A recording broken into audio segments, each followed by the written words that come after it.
नमस्कार। मैं डॉक्टर हेमंत शर्मा आज आपको कोरोना वैक्सीन के बारे में बताने जा रहा हूं। मैं एमडी फिजिशियन। तो आज मैं आपको ये बताता हूं कि जो भ्रांतियां चल रही है, जो मन में क्वेश्चन आ रहे हैं, क्या वैक्सीन है, क्या इनका ट्रायल हुआ है, क्या ये सही है या नहीं है। तो आज हम इस वीडियो के माध्यम से इनके बारे में पूरी जानकारी लेंगे। तो देखिए, इंडिया में दो तरीके का वैक्सीन अवेलेबल है। एक तो है कोवैक्सीन, एक है कोविशील्ड। तो अब दोनों का एफिकेसी का बात करते हैं, मतलब इफेक्टिवनेस कितना है। तो जो कोवैक्सीन है उसको बोलते हैं 81% तक इफेक्टिव है, जो कि भारत बायोटेक ने बनाया है। और जो कोविशील्ड है उसको बोला गया है 67% तक इफेक्टिव है। अब इसका मतलब क्या है इफेक्टिवनेस 67%, 81%। और जो मॉडर्ना वैक्सीन है, जो कि यूके वगैरह ने बनाया है, यूएस ने, वो उनका बताते हैं एफिकेसी 95% तक है। तो एफिकेसी मतलब क्या है? एफिकेसी मतलब जैसे अगर कोविशील्ड किसी को लगा है तो 67% लोगों को कोरोना वायरस दोबारा से होने का चांस कम है, पर 33% केसेस में हो सकता है। अब इन वैक्सीन का दोनों का डोज क्या है? दोनों का सिमिलर डोज है, 0.5 ml इंट्रामस्कुलर लगाते हैं ये। ठीक है, दो डोज, पहला डोज लगेगा और 28 दिन बाद दूसरा डोज लगता है। दोनों वैक्सीन का सेम है। अब आप सोचेंगे कि वैक्सीन का आज डोज लगा और 10 दिन बाद कोरोना वायरस हो गया, तो कैसे हुआ? तो उसका कारण है, जो आपको वैक्सीन लगने के बाद इम्यूनिटी डेवलप होगी वो 5 से 6 हफ्ते बाद डेवलप होती है। फॉर एग्जांपल 28 डे पे आपको वैक्सीन लगा तो 14 दिन के बाद आपको इम्यूनिटी डेवलप होगी। अब ये वैक्सीन का रोल क्या होता है हमारी बॉडी में? देखो, वैक्सीन का रोल ये ऐसा है कि हमने आर्टिफिशियल एक डेड वायरस डाला है हमारी बॉडी में, ठीक है।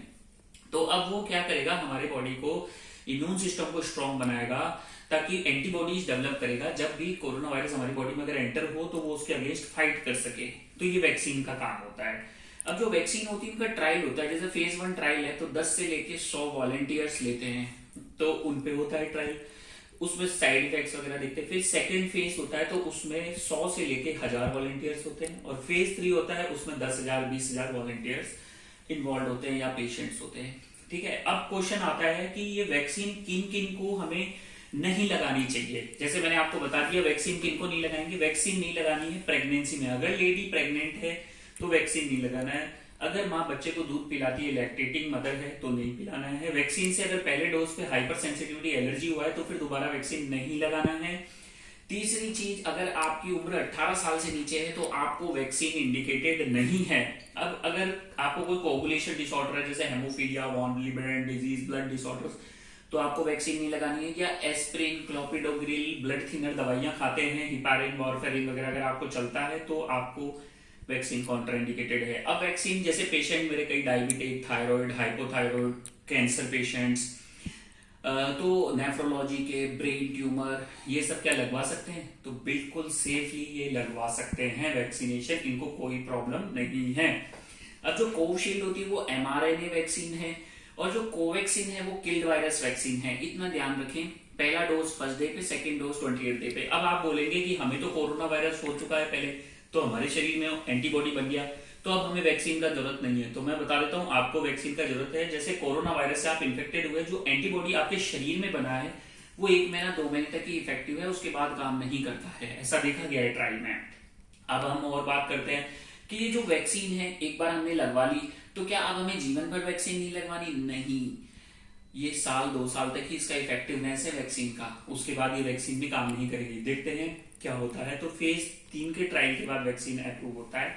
और ये पेंडेमिक है कोरोना का। अब ये बात है कि वैक्सीन के साइड इफेक्ट क्या हैं। जैसे कोविशील्ड है, इसका साइड इफेक्ट है मस्कुलर पेन होना, हड्डियों में दर्द होना, हल्का खांसी जुकाम आना, जुकाम बुखार आना। अब आप सोचेंगे अगर वैक्सीन 67% इफेक्टिव है और 33% इफेक्टिव नहीं है, जैसे कोविशील्ड, तो क्या हमें वैक्सीन फिर लगाना ही नहीं चाहिए? तो इसका मतलब मैं आपको बता देता हूँ वैक्सीन लगाना जरूरी क्यों है। क्योंकि वैक्सीन लगने के बाद जब आपको ये कोरोना वायरस आएगा तो वो माइल्ड होगा, खांसी जुकाम ऐसा हल्का फुल्का 33% केसेस में जो भी है, पर वो इतना डेंजर होगा। कोरोना वायरस एक ऐसा भी है जिसमें एक तो डेथ कॉजिंग हो रहा है, एक माइल्ड हो रहा है इन्फेक्शन, असिम्प्टोमेटिक माइल्ड, तो ये डेथ कॉजिंग से आपको बचाता है, ठीक है। तो ये सारी चीजें हैं जिनका आपको ध्यान में रखना है। साइड इफेक्ट्स मैंने बता दिए, रैशेस वगैरह ये हैं। एक इंटरेस्टिंग बात और बताना चाहूंगा मैं आपको, जैसे ये कोविशील्ड वैक्सीन लगी थी किसी पेशेंट को तमिलनाडु के को, तो उसको क्या हुआ, डिमाइलिनेशन डिसऑर्डर स्टार्ट हुआ, तो उसको आईसीयू में एडमिट रहना पड़ा। तो उसने 50 मिलियन रुपीस का डॉलर का क्लेम किया है कंपनी पे, तो कंपनी ने भी रिवर्स क्लेम करा है, उस पर ऐसा कुछ इशू है शायद, आप वो सब मैं यहाँ डिस्कस नहीं करना चाहता हूँ। बस मैं आपके क्वेश्चन का आंसर यही देना चाहता हूँ। तो डीमाइलिनेशन भी एक हो सकता है। कुछ लोग कहते हैं इरेक्टाइल डिसफंक्शन होता है इससे, तो वो इरेक्टाइल डिसफंक्शन वैक्सीन से नहीं हो रहा है।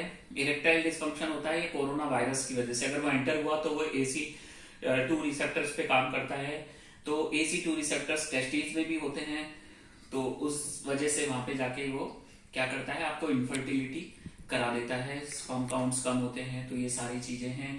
और दूसरी चीज, आप वैक्सीन जरूर लगवाएं, सेफ रहें, मास्क भी पहने, ठीक है, और 2 गज दूरी बनाए रखें।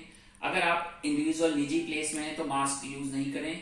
लास्ट में थैंक यू, धन्यवाद। वीडियो अच्छा लगा तो लाइक करें, चैनल पे नए हैं तो सब्सक्राइब कर लें। Good bye.